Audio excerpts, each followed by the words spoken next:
dirais pas que c'est une utopie, parce que c'est réalisable, on voit que ça prend quand même de plus en plus de place. On considère que c'est pas assez, parce que là par exemple, pour prendre un exemple qu'on connaît, on est numéro 1 des ventes en général et on vient du rap, on est des rappeurs.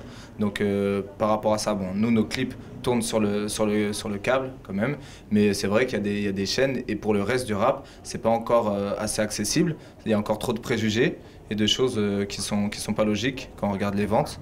Donc voilà, c'est en voie, ça avance, peut-être trop doucement, mais on a bon espoir.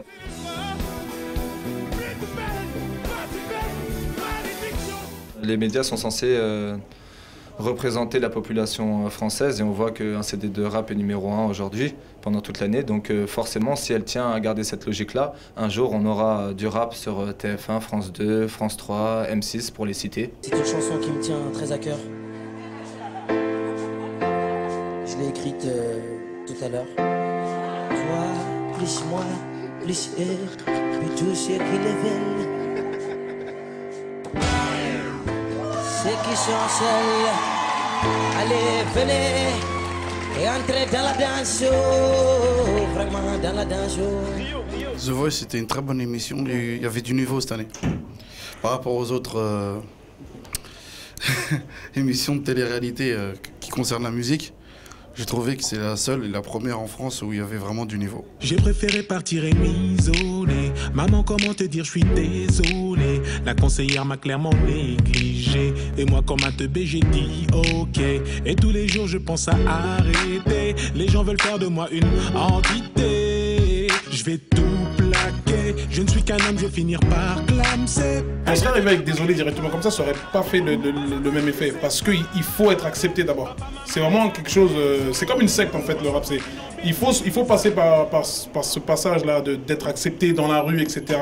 D'avoir ce tampon-là. Et ensuite, parce que notre premier public, c'est le public de la rue. C'est-à-dire c'est eux qui nous portent aujourd'hui. C'est eux les fondations. Et si ça s'écroule, tout le reste il va s'écrouler. Parce que c'est eux qui ont porté Section d'Assaut depuis le début.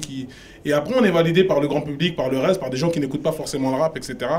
Qui écoutent, qui découvrent des morceaux comme Désolé, qui sont un peu plus larges, qui sont chantés. Et j'ai dû côtoyer le pavé, pas à pas je dis c'est pavé. Papa, maman, les gars, désolé, je ressens comme une envie de m'isoler. Et j'ai dû côtoyer le pavé, pas à pas je dis c'est pavé. Papa, maman, les gars, désolé, je ressens comme une envie de m'isoler. Un sentiment d'injustice face à ça, on se dit ah oui mais pourquoi c'est mis en avant, pourquoi on cherche pas à comprendre, pourquoi on nous parle pas, pourquoi on nous juge sans avoir communiqué avec nous, etc. Donc après une fois qu'on rentre dans des rapports humains par rapport à notre histoire, on est allé voir des associations, on a parlé avec eux, ils ont tout de suite compris que voilà il y avait une image quand même très différente entre ce que certains médias, encore pas tous les médias, ont véhiculé et la réalité. C'est ma direction, j'ai pété les plombs sans abandonner ni baisser les bras. Plus nouvelle, batterie faible, malédiction.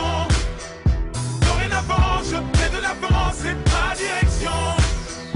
Ma direction. Et la tendance actuelle, elle a changé dans le rap. On est plus dans la musicalité actuellement. Donc je pense qu'ils sont restés bloqués à une certaine époque, eux. Et il faut savoir que voilà, maintenant l'époque elle a changé, même le rap évolue. C'est une musique qui évolue tout le temps. Et actuellement, c'est vraiment pas la tendance.